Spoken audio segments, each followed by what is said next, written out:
negara dengan angka di ranking 112 ya, negara yang dianggap paling korup di dunia. Yang ini menandakan bukan strategi pencegahannya yang berjalan, tapi justru fungsi penegakan hukumnya yang harus dibatasi karena KPK dianggap merupakan gangguan. Gangguan bagi para oligark yang bermain di sektor tambang, gangguan dari para oligark yang sedang diotak-atik kasus BLBI-nya, yang ini berkorelasi langsung dengan para pengambil kebijakan dan keputusan pada saat itu. Nah, mereka punya otoritas untuk menyusun undang-undang, mereka punya otoritas untuk merevisi undang-undang, dan akhirnya banyak sekali ketentuan di dalam undang-undang KPK yang memang juga membatasi KPK. Contoh misalnya soal izin dewas ya, yang tadi Mbak Sukma juga sudah singgung. Belum lagi fungsi dewas juga menjadi tidak berjalan. Kasus ya pelanggaran etik berat kemarin ya yang melibatkan Lili sebagai salah satu pimpinan KPK dengan denda hanya separuh gaji pokoknya itu dipotong, itu kan menandakan bahwa telah terjadi trade off ya. Jadi nilai pelanggaran etik berat di mana Lili itu sudah ketemu dengan tersangka ya, dan kemudian tersangka itu juga sebenarnya sedang diproses hukumnya oleh KPK, itu dinilai sebagai pelanggaran yang hanya bisa diberikan sanksi pemotongan gaji pokoknya. Yang gaji pokoknya itu hanya 4 juta sekian saja. Tapi take home pay Lili sebagai pimpinan KPK itu adalah 89 juta. Which is kalau hanya dikurangi 2 juta itu nggak ada apa-apanya. Nah, padahal di dalam klausul ya peraturan dewas sendiri sudah diatur. Selain memberikan sanksi pemotongan gaji separuh ya terhadap pimpinan KPK yang melanggar etika berat, Dewas juga bisa mengajukan satu dorongan agar pimpinan yang bersangkutan mengundurkan diri dan menjadikannya sebagai pidana. Karena itu adalah pidana sebenarnya, tapi Dewas sampai hari ini juga tidak ada yang melapor ya kepada KPK sendiri ataupun kepada pihak kepolisian. Jadi menurut kita memang ini skenario, ini sesuatu yang memang dimaksudkan bukan untuk memberantas korupsi ya, akan tetapi memang ini adalah sesuatu yang didesain agar KPK-nya menjadi lumpuh ya, menjadi tidak berdaya. Dan itu yang kita bisa lihat hari ini, Mbak Sukma. Mas Nanto, itu kira-kira? Baik, terima kasih Pak Adnan. Selanjutnya, sebelum di chat lagi, silakan mungkin ada yang mau langsung diskusi dengan Pak Adnan. Monggo, angkat tangan atau pakai aplikasi raise hand yang ada di monitor Bapak, Ibu, dan teman-teman sekalian, silakan. Ada Pak Rozikin, silakan kalau mau bertanya Pak Rozikin. Ini ada Mas Suyanto juga nih yang di chat ini. Ya, karena masih belum, silakan Pak, itu ada Pak Suyanto Londrang melalui chat. Ya, Pak. Mas Suyanto ya, bagaimana kita bisa mengoptimalkan upaya pencegahan korupsi di sektor SDA dan lembaga negara mana yang masih kita bisa percaya? Jadi saya kira memang ada beberapa lembaga yang masih bisa kita andalkan ya, dengan tentu batasan-batasan kewenangan yang mereka miliki. Kalau kita berpikir dan berharap sebagaimana cara berpikir kita dulu sebelum KPK direvisi, maka sekarang cara berpikir kita yang harus direvisi. Ya, kita nggak mungkin lagi bisa berharap KPK sekeras yang dulu. Nah, oleh karena itu, dalam strategi advokasi yang juga kita lakukan pun, kita juga menggunakan pola-pola yang sama, ya, Mas Yanto dan teman-teman. Misalnya yang soal TWK KPK kemarin. Apakah kita langsung ke petun? Tidak. Karena kita tahu begitu kita ke petun, menggugat putusan TWK itu, kita tahu ya sudah ada pengkondisian atas hal itu, gitu ya. Sehingga kemudian kita ubah polanya. Bagaimana? Oh, keputusan TWK ini ada aspek administrasinya yang harus kita bawa kepada Ombudsman. Makanya kita lapor kepada Ombudsman. Dan hasilnya memang seperti yang kita duga, Ombudsman memberikan respon yang cepat. Begitu juga dengan sisi yang lain. Ini kebijakan publiknya, ini sewenang-wenang. Yang ini pada akhirnya juga memberikan pelanggaran, ya. Ada di situ indikasi pelanggaran hak asasi manusia. Kita larikan ke mana? Kita larikan ke Komnas HAM. Dan ternyata Komnas HAM juga memberikan respon yang sama. Artinya di situ ada beberapa lembaga negara yang masih kita bisa harapkan. Nah, itu baru 2 lembaga. Nah, tadi Pak Naji juga sudah menyampaikan di Ombudsman itu ada kantor-kantor perwakilannya, ya, yang bisa kemudian melakukan proses pemeriksaan hingga kemudian memberikan rekomendasi atas berbagai macam persoalan yang muncul, ya, di berbagai sektor terkait dengan pelayanan publik. Nah, yang lain saya kira yang juga mungkin masih bisa dimanfaatkan, Mas Yanto, KPK tapi sisi pencegahannya, ya. KPK tapi sisi pencegahannya. Nggak usah berharap lah laporan kita ke KPK, ya, untuk isu penegakan hukumnya itu langsung direspon cepat dan lain-lain, enggak. Nah, akan tetapi kita masih bisa berharap untuk tim pencegahannya. Jadi alih-alih mungkin harapannya adalah penegakan hukum, ya kita harapannya ya ini dibenerin deh, ya, masalah-masalah yang kita temukan di lapangan ini dibenerin deh, paling enggak. Kita nggak bisa berharap orang-orang yang terlibat itu dibereskan gitu, diproses secara hukum, itu mungkin jauh sekarang. Nah, oleh karena itu kita ke harapan yang lebih rendah, akan tetapi masih ada, ya, yaitu bagaimana melaporkan ke sisi pencegahannya.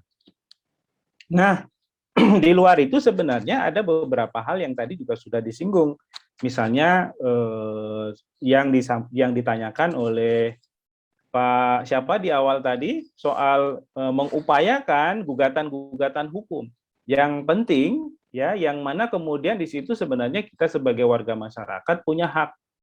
Ini kan sekarang justru para pejabat publik yang menggugat masyarakat, ya, melaporkan kepada penegak hukum dan lain-lain. Harus kita balik.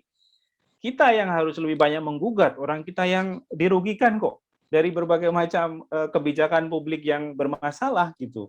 Nah, itu juga satu hal yang bisa kita lakukan.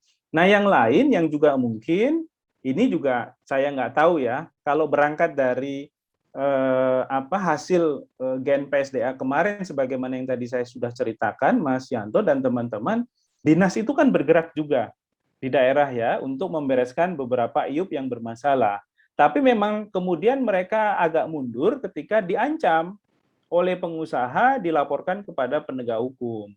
Nah, praktek-praktek penegakan hukum yang bermasalah itu, Mas Yanto dan teman-teman, juga kita bisa bawa sebenarnya. Kemana? Tadi ke Ombudsman sebagai bagian dari penyalahgunaan kewenangan, karena itu bagian dari maladministrasi, ya, dan juga bisa ke tim pengawas internal di kepolisian. Jadi kalau misalnya pelakunya itu Polres, kita larikan ke Polda. Kalau pelakunya Polda, kita larikan ke Mabes, ya, sehingga kemudian ada check and balances yang lebih jelas gitu. Jadi saya nggak yakin kalau misalnya kalau penegakan hukumnya yang sewenang-wenang itu di tingkat Polres, terus kita juga lapor kepada Propam di Polres, itu akan jalan, itu saya nggak yakin.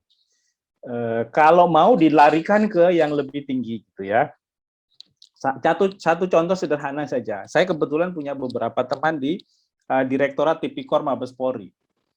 Kami meminta informasi soal data penegakan hukum kasus korupsi di Provinsi Gorontalo, ya, yang kemudian kami tidak menemukan datanya sama sekali. Nggak ada data Gorontalo tahun 2020. Mereka nggak pernah menangani kasus korupsi. Kami berkontak dengan lewat surat, lewat email ke teman-teman di Kepolisian Gorontalo untuk meminta informasi, mengklarifikasi. Direspon tidak. Akhirnya ya saya menggunakan akses, tanya ke teman-teman di Mabes, nggak lama dapat kok datanya. Semua diberikan, ini loh Mas, data yang kami dapatkan dari teman-teman di Polda Gorontalo. Sehingga dari situ, oh ternyata detail sekali informasinya misalnya. Meskipun ada disclaimer, Mas, yang nama-nama tersangkanya nggak usah disebutkan ya, karena itu kan masih tersangka. Kalau maupun inisial saja misalnya. Nah itu hal-hal yang mungkin bisa kita lakukan. Jadi di tengah situasi kita yang semakin sulit hari ini, yang ruang kita untuk bergerak juga menjadi lebih terbatas, saya kira kita itu kan juga hidup di dalam satu tempat yang bocornya itu kan bisa di mana-mana, gitu ya. Jadi meskipun kita itu dibungkus gitu ya supaya nggak kemana-mana, tapi saya yakin kita itu juga bisa menemukan celah-celah.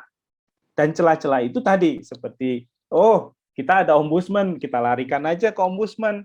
Pendekatannya maladministrasi nih, supaya bisa ditangani oleh ombudsman, alih-alih bawa kasusnya ke indikasi korupsi. Atau sebagaimana yang juga dilakukan oleh teman-teman, kalau lari ke korupsi ini berat pembuktiannya. Karena apa? Karena harus ada laporan atau data mengenai suap. Kalau begitu kita larikan aja ke pasal yang lebih ringan. Ini adalah perbuatan yang terkait dengan pidana lingkungan. Kita bawa aja ke situ. Sehingga bukan hanya kepolisian yang tangani, tapi kita juga bisa lari ke teman-teman di KLHK. Ya, misalnya kalau isunya adalah kehutanan, kita bawa ke mereka karena di sana ada penyidik PNS yang bisa menangani indikasi laporan atau pidana yang terkait dengan itu gitu. Jadi saya kira celah-celahnya bisa kita buat sedemikian rupa gitu ya, rongga-rongganya masih ada, dan saya kira itu yang akan membuat harapan kita untuk bisa mendorong supaya pencegahan pemberantasan korupsi di sektor ini juga bisa tetap dilakukan. Meskipun tadi hambatannya juga menjadi lebih besar gitu ya. Itu kira-kira ya, Mas Yanto ya, terkait dengan soal itu. Baik, terima kasih, sangat jelas tadi ya. Jadi jangan pesimis Pak Suyanto, masih banyak celah-celah ya yang kita masuki untuk menindaklanjuti terkait dengan beberapa dugaan tindak pidana korupsi. Selanjutnya ada yang angkat tangan, silakan Bapak Wirdanmu. Silakan Pak Wirdan, Pak atau Mas Wirdan. Ya, baik, terima kasih moderator atas kesempatannya. Bismillahirrahmanirrahim. Assalamualaikum warahmatullahi wabarakatuh. Waalaikumsalam. Salam hormat Pak Adnan. Mengingat terkait dengan korupsi, saya ingat kata-kata guru saya dulu, la'anallahu rosi wal murtasi fil hukmi, kata. Jadi melaknat Tuhan bagi orang yang memberi dan juga menerima suap. Baik, ini berkaitan dengan pertambangan. Sebagaimana kita ketahui bahwa terbitnya Undang-Undang 3 tahun 2020 terkait dengan perubahan Undang-Undang 4 tahun 2009 tentang pertambangan dan mineral dan batu bara, sempat ada indikasi atau isu-isu yang mengenai bahwa undang-undang tersebut merupakan pesanan dari korporasi besar seperti itu. Dan hal ini terjadi. Bahkan belum ada PP-nya, ada beberapa perusahaan besar sudah terbit izinnya perpanjangan, misalkan PKP2B ya, yang sudah izinnya diperpanjang gitu. Nah, oleh karena itu yang ingin saya tanyakan mengenai pengawasan kita sebagai kepada tindak laku atau proses pembentukan perundang-undangan khususnya yang dalam hal ini di DPR. Nah, ada banyak Jokowi pernah mengatakan juga dalam suatu statement, beliau mengatakan ketika ada masyarakat yang dicederai hak konstitusionalnya, silahkan mengajukan ke MK. Nah, sampai MK kita dianggap tidak memiliki legal standing.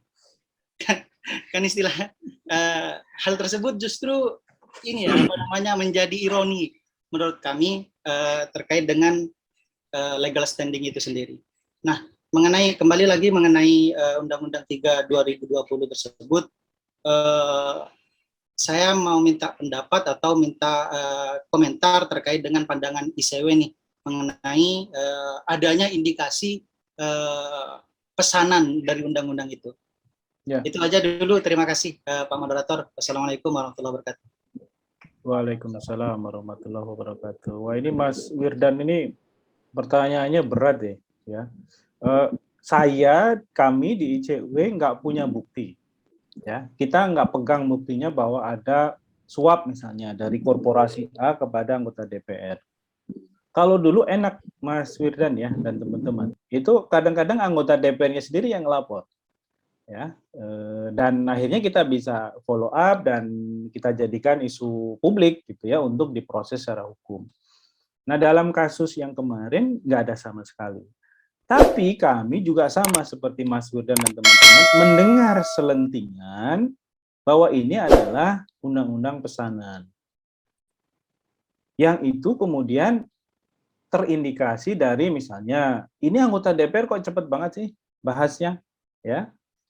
Nggak ada proses-proses sebagaimana yang harusnya ada di dalam setiap proses penyusunan peraturan perundang-undangan, partisipasi publiknya juga rendah sekali, dan simsalabim jadi gitu. Nah setelah jadi, kemudian Presiden ngomong, kalau nggak puas, bawa ke MK. Ya, padahal di MK sendiri juga sudah ada kecenderungan ya MK itu mengambil keputusan secara berbeda hari ini gitu ya dibandingkan pada MK di bawah kepemimpinan Pak Jimli Asidiki, di bawah kepemimpinan Pak Mahfud MD gitu, itu sudah juga mengalami perubahan.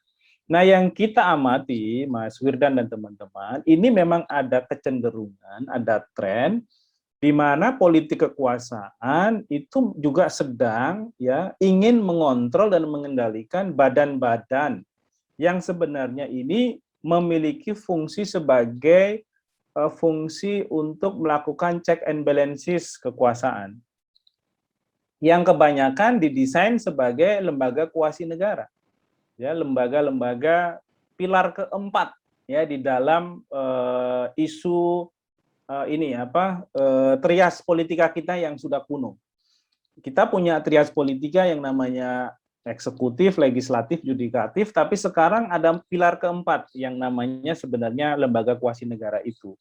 Di dalamnya ada MK, ada KY, ada KPK, ada Komnas HAM, ada Ombudsman, ya, termasuk sebenarnya ada LKPP, ya meskipun LKPP itu di bawah payung Perpres saja gitu ya, bukan undang-undang. Akan tetapi mereka ini karakteristiknya adalah lembaga yang relatif otonom, independen. Nah, sama juga kasusnya Mas Firdan dengan revisi Undang-Undang KPK. Sebenarnya itu persis itu. Itu karena kan memang ada di dalam satu generasi kemarin ketika nyusun. Ya, ada dalam satu waktu, periode. Dan sama, Presiden juga ngomong kalau nggak puas dibawa ke MK. Nah, begitu kita bawa ke MK, kita diterima legal standing-nya. Tapi hasilnya coba lihat. MK mengatakan KPK adalah lembaga eksekutif, ya, yang ada di bawah eksekutif. Jadi sudah rusak. Sebagai lembaga independen, KPK sudah tidak ada lagi, sudah tamat itu sebenarnya statusnya gitu. Dan itu kita bisa lihat hari ini cara kerjanya seperti apa. Bahkan pegawai KPK juga di PNS-kan sebagai sesuatu yang sebenarnya keliru dari desain untuk memperbaiki republik ini gitu, karena justru skema-skema PNS itu yang harus diperbaiki, bukan kemudian KPK yang harus dilarikan sebagai PNS. Nah, saya menduga yang nanti akan juga dipretelin atau bahkan akan dikuasai karena sistem pemilihan dan rekrutmen para pimpinannya itu melalui eksekutif dan DPR. Itu satu lagi adalah Komnas HAM dan satu lagi adalah Ombudsman. Jadi mumpung dua ini masih netral, ya masih kuat, ayo kita bisa pakai, kita manfaatkan ya sebelum sampai tiba waktunya 3 periode lembaga-lembaga ini kemudian dihabisi. Nah itu saya kira hal-hal yang harus kita cermati hari ini gitu ya, Mas Narto dan teman-teman dari Pushab, mohon maaf kalau kemudian saya terlalu provokatif, tapi paling tidak ini adalah satu hal yang memang realitas yang kita hadapi hari ini. Politik penegakan hukumnya lemah, bahkan sekarang 82% kursi ya untuk presiden yang didapat dari masuknya PAN sebagai bagian dari koalisi pemerintah. Wah itu bukan berkuasa lagi, itu sudah absolut itu. Segala macam keputusannya pasti akan disetujui. Tinggal beberapa yang menjadi oposisi. Nah, ini yang yang saya kira akan membuat demokrasi kita juga menjadi tidak sehat ke depan kalau terus dipertahankan. Baik, terima kasih Pak Adnan, sangat luar biasa. Kalau ada waktu, dua menanya lagi Pak ya. Ini ada Mas Abdurrahman ini, ada di chat. Silakan Pak. Ya, Mas Abdurrahman, ICW tidak memiliki kewenangan eksekutor, tetapi ICW harus terus menyuarakan sikap anti korupsi. Nah, bagaimana strategi advokasi untuk mengontrol perilaku korup di negeri ini, apalagi soal SDA. Nah, tadi ya, memang Mas Abdurrahman dan teman-teman kami ini kan juga sama dengan teman-teman ya, dasar hukumnya mungkin sama, bentuk hukumnya, bentuk badan hukumnya juga mungkin sama gitu. Yang beda mungkin kami fokus di isu anti korupsi, kami ada di Jakarta, dan ya kami sering ada di media saja sehingga mungkin lebih diketahui oleh masyarakat.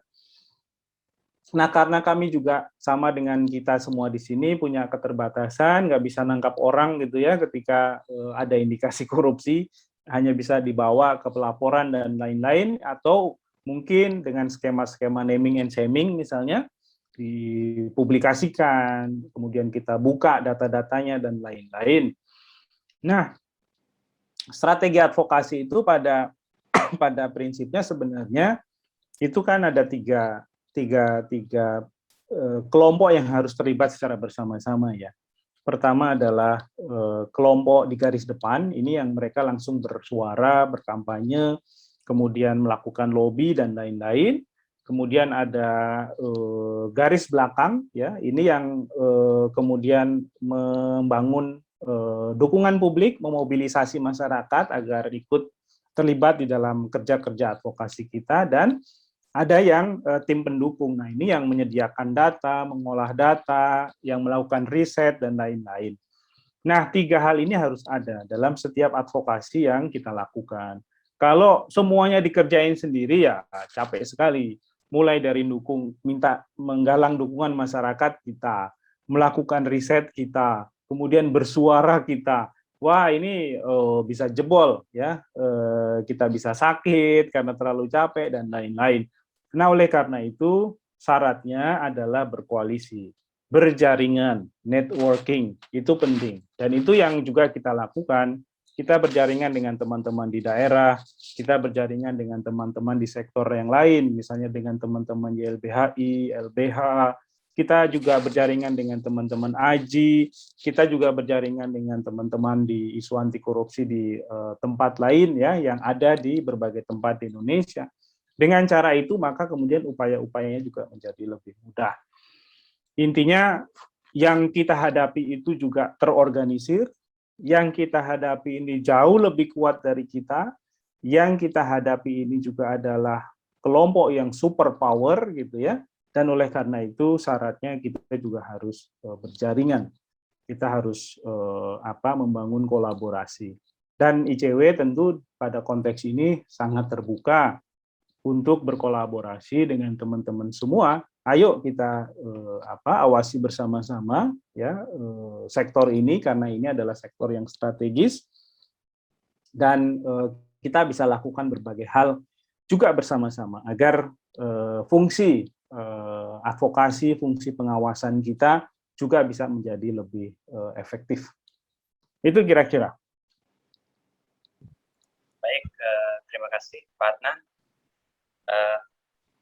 Sepertinya sudah tidak ada lagi. Ini ada yang lewat panitia Pak, karena bermasalah dengan koneksi. Jadi pertanyaan, bagaimana pandangan Bapak terkait dengan vonis hakim terhadap beberapa kasus korupsi, misalkan ex-menteri sosial yang dianggap tidak sesuai, terus kemudian diskon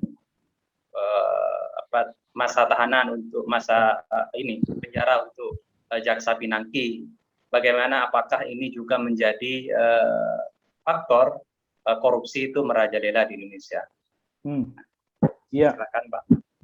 Ya, saya kira kalau kita kembali ke gejala umum yang terjadi di Indonesia, maka begitu KPK-nya runtuh, maka sebenarnya semuanya ini menjadi juga runtuh pilarnya.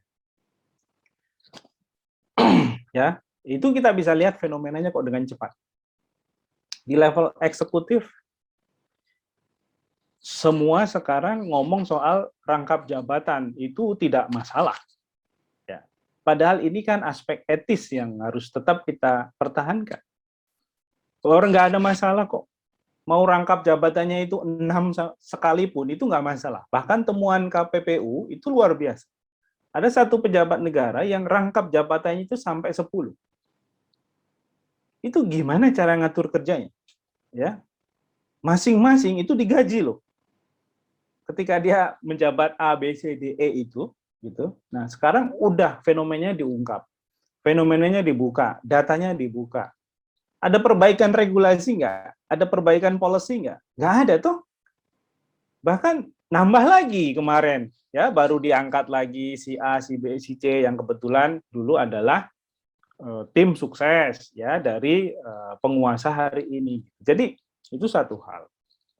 Kemudian pasca KPK direvisi, kita juga bisa melihat tren begitu ada gelombang pengajuan peninjauan kembali kepada Mahkamah Agung dari para pelaku korupsi ini, yang kemarin masih antri untuk keluar di LP Sukamiskin. Nah, dari berbagai macam pengajuan PK ini, hampir sebagian besarnya diberikan korting hukuman. Ya. Nah, ini fenomena yang kedua. Nah, fenomena yang ketiga ya proses hukum yang menjadi lebih lunak sekarang ya, kasus Juliari Batubara. Statement awalnya bisa hukuman mati, ya. Statement keduanya, wah ini hukuman penjara seumur hidup.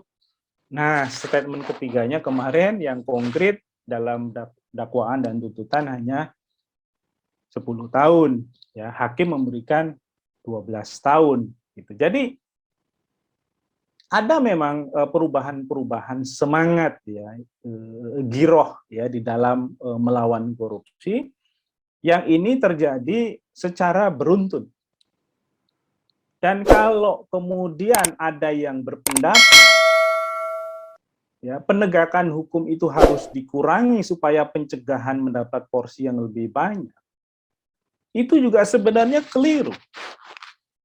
Karena di negara-negara yang sekarang juga sudah bersih, misalnya Singapura ya, Singapura itu adalah negara yang skor IPK-nya kemarin itu 88. Kita 37, jauh banget ya.